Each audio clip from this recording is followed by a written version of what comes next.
नमस्कार साथियों, मैं Jyoti Jain Rajasthan institute of medical science Bhilwara में आप सभी का स्वागत करती हूँ।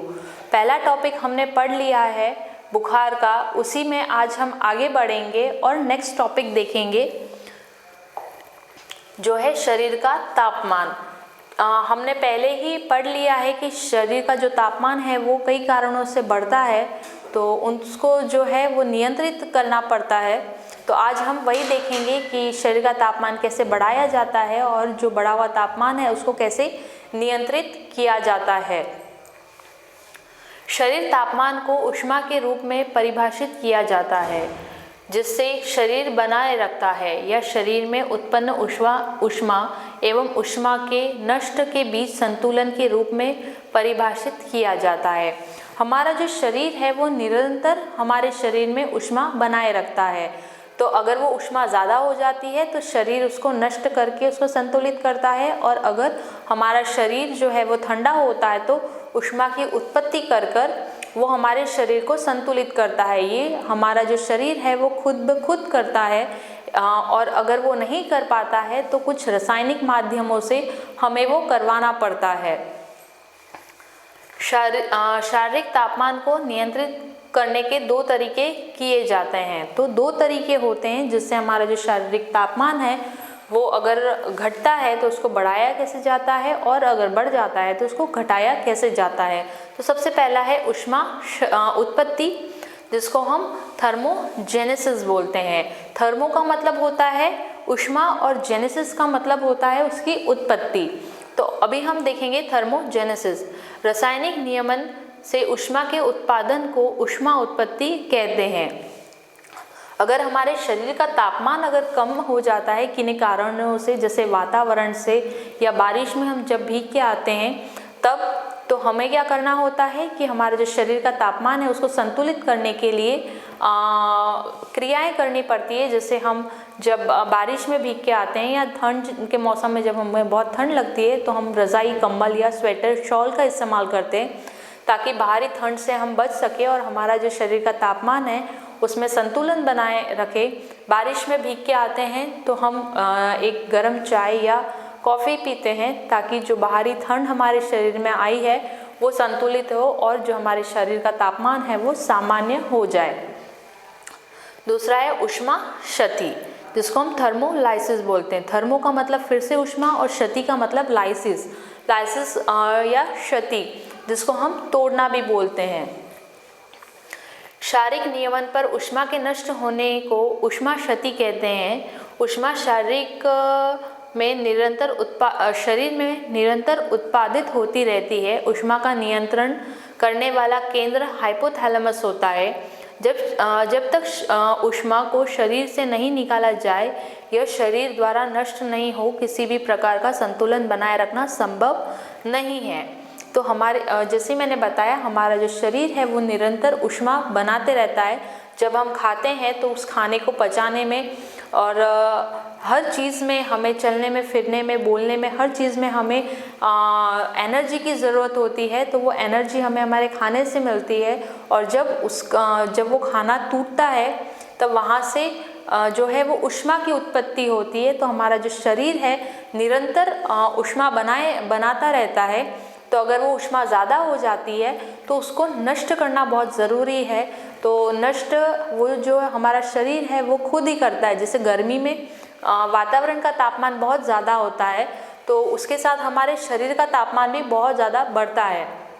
तो हमारा शरीर क्या करता है, पसीना छोड़ देता है ताकि हमारे जो शरीर की ऊष्मा है वो बाहर निकल जाए और पसीने से जो हमारा शरीर है वो ठंडा पड़ जाए। ऐसे ही हमारा जो शरीर है ऊष्मा की उत्पत्ति करता है और ऊष्मा को नष्ट भी करता है। ऊष्मा के उत्पादन के स्रोत, तो कौन से स्रोतों से हमारे शरीर में ऊष्मा की उत्पत्ति होती है ये हमको देखना है। सबसे पहला है थायराइड हार्मोन। थायराइड हार्मोन से भी हमारे शरीर में ऊष्मा की उत्पत्ति होती है। ज़्यादा भावेश या ज़्यादा इमोशनल होने पर हमारा जो शरीर का तापमान है या हमारे शरीर में ऊष्मा है वो उसकी भी उत्पत्ति होती है। मांसपेशियों की क्रिया, व्यायाम या ठंड लगना। जब हम व्यायाम करते हैं या जब हमको ठंड लगती है तभी हमारे शरीर में ऊष्मा की उत्पत्ति होती है। वातावरण में परिवर्तन और वायुमंडलीय अवस्था में परिवर्तन। जब वातावरण में और वायुमंडलीय परिस्थितियों में बदलाव होता है तब भी हमारा शरीर गर्म और ठंडा होके हमारे जो शरीर की ऊष्मा है वो बढ़ाता है। ऊष्मा क्षति होने के स्रोत, जैसे ही हमारे शरीर में ऊष्मा बनती है वैसे ही उसकी क्षति भी होती है या उसको नष्ट भी किया जाता है। तो कौन से चीज़ें होती है जिससे हमारी ऊष्मा जो है वो क्षति होती है। Sources of the heat loss, पहला है विकिरण या रेडिएशन। ऊष्मा के स्थानांतरण एक सतह से दूसरी सतह के बीच बिना संपर्क में आए वातावरण के तापमान में ऊष्मीय तरंग बिना कोई परिवर्तन उत्पन्न किए बीच स्थान में से होकर गुजरती है। शरीर की ऊष्मा 6% नष्ट हो जाती है। तो विकिरण से जो हमारे शरीर की ऊष्मा है वो 6% तक नष्ट होती है। बिना किसी सतह के संपर्क में आए ये ऊष्मा शरीर से बाहर निकल जाती है और उससे हमारे शरीर की ऊष्मा की क्षति होती है। दूसरा है संचरण या कंडक्शन। संचरण में ऊष्मा का एक गर्म हिस्से से ठंडे हिस्से में सीधा किसी पदार्थ से होकर स्थानांतरण होता है। संचरण से थोड़ी ही ऊष्मा नष्ट होती है। ऊष्मा ठोस, गैसीय और तरल का संचारण करती है। तो कंडक्शन या संचरण में ठोस, गैसीय और तरल जो पदार्थ होते हैं वो ऊष्मा की क्षति करते हैं। थोड़ी सी ही ऊष्मा की क्षति होती है पर क्षति ज़रूर होती है। उसके बाद है संवहन। ऊष्मा का स्थानांतरण सतह से दूर होता है, जैसे त्वचा के ऊष्मीय हवा व तरल पदार्थ से गतिशील होना। सामान्यतः एक गर्म सतह हवा को निकालती है। बंद त्वचा की सतह से गर्म हवा उत्पन्न होती है त्वचा से और ठंडी हवा संवहन द्वारा निकलती है। इससे त्वचा के कम ऊष्मा की क्षति होती है। तो कन्वेक्शन या संवहन से भी ऊष्मा की क्षति होती है। जो अगर हमारा शरीर गर्म हो जाता है और अगर उससे ठंडी हवा लगती है तो वो संवहन द्वारा ऊष्मा की क्षति कर सकता है। वाष्पीकरण, जिसको हम इवोपरेशन बोलते हैं, इसके अंतर्गत पानी, गैस और तरल पदार्थ में परिवर्तन होता है। पानी वाष्पीकृत शरीर के सतह के अनुसार होता है। 0.6 किलो कैलोरी ऊष्मा की क्षति होती है। शरीर हमेशा कुछ ऊष्मा नष्ट करता है और पानी वाष्पीकृत हो जाता है। तो हमारे शरीर में जो पानी है वो भी वाष्पीकृत होता है। तो 0.6 किलो कैलोरी जो हमारी ऊष्मा की क्षति होती है इसके अंदर, तो वाष्पीकृत पानी भाप बन के हमारे शरीर से उड़ जाता है पसीने द्वारा या स्वेटिंग। शरीर से पसीने के वाष्पीकरण द्वारा ऊष्मा की काफ़ी बड़ी मात्रा बाहर निकल जाती है। जब शरीर का तापमान बढ़ता है तो स्वेट ग्रंथियाँ सक्रिय हो जाती है और पसीना बनाने लगती है, जिससे वाष्पीकरण द्वारा ऊष्मा की क्षति होती है। तो जैसे मैंने बताया कि बहुत ज़्यादा गर्मी के टाइम पे जो हमारी स्वेट ग्रंथियाँ है वो सक्रिय हो जाती है और बहुत ज़्यादा ऊष्मा बनने के कारण स्वेट ग्रंथियाँ क्या करती है, हमारे शरीर में जो पानी है उसको पसीने द्वारा बहा देती है ताकि जो हमारे शरीर का तापमान है वो सामान्य हो जाए और ऊष्मा की क्षति हो। फुफ्फुसों द्वारा, थ्रू लंग्स बाय रेस्पिरेशन। तो लंग्स या फुफ्फुसों द्वारा भी हमारे जो शरीर का तापमान है या उसकी जो ऊष्मा है उसकी भी क्षति होती है। श्वसन द्वारा अंदर ली गई हवा का तापमान वायुमंडलीय तापमान के समान होता है तथा शरीर में प्रवेश करने के बाद हवा फेफड़ों के ऊतक से ऊष्मा अवशोषित कर गर्म होती है एवं उसका तापमान भी शरीर के तापमान से समान हो जाता है। जब व्यक्ति श्वसन बाहर निकालता है तो यह गर्म वायु बाहर निकल जाती है। इसके साथ शरीर का द्रव भी वाष्पीकृत होकर बाहर निकल जाता है। रोज 300 ml पानी फेफड़ों द्वारा वाष्पीकृत होता है। तो हमारे जब हम सांस लेते हैं तो सांस हम वायुमंडल से लेते हैं, तो वायुमंडल की जो हवा होती है वो हमारे शरीर के तापमान से ठंडी होती है। जब हम वो हवा हमारे अंदर लेते हैं तो वो जो हवा होती है वायुमंडलीय, वो हमारे शरीर में जाने के बाद में हमारे शरीर के तापमान के अनुसार ढल जाती है, और जब वो हमारे शरीर से बाहर निकलती है तो वो वायुमंडलीय तापमान से, उसका जो तापमान, जो हमारे शरीर से जो हवा निकल रही है उसका तापमान अधिक होता है। इसीलिए उससे भी हमारे शरीर में ऊष्मा की क्षति होती है। हर रोज़ 300 ml जितना पानी हमारे शरीर से लंग्स द्वारा या फुफ्फुस द्वारा वाष्पीकृत होता है, जो एक हमारे शरीर की ऊष्मा को क्षति करने में बहुत बड़ा अहम रोल निभाता है। वृक्कों द्वारा या फिर किडनीज, थ्रू द किडनीज, वृक्कों द्वारा यूरिन का उत्सर्जन किया जाता है, जो शरीर से ली गई ऊष्मा द्वारा गर्म होकर निकलती है। यूरिन के उत्सर्जन के साथ ही शरीर से ऊष्मा बाहर निकलती है। जो हमारी किडनी होती है वो हमारे शरीर का फिल्टर कहलाती है, क्योंकि जो सारी अशुद्धियाँ हैं वो साफ़ करने का काम है वो किडनी ही करती है।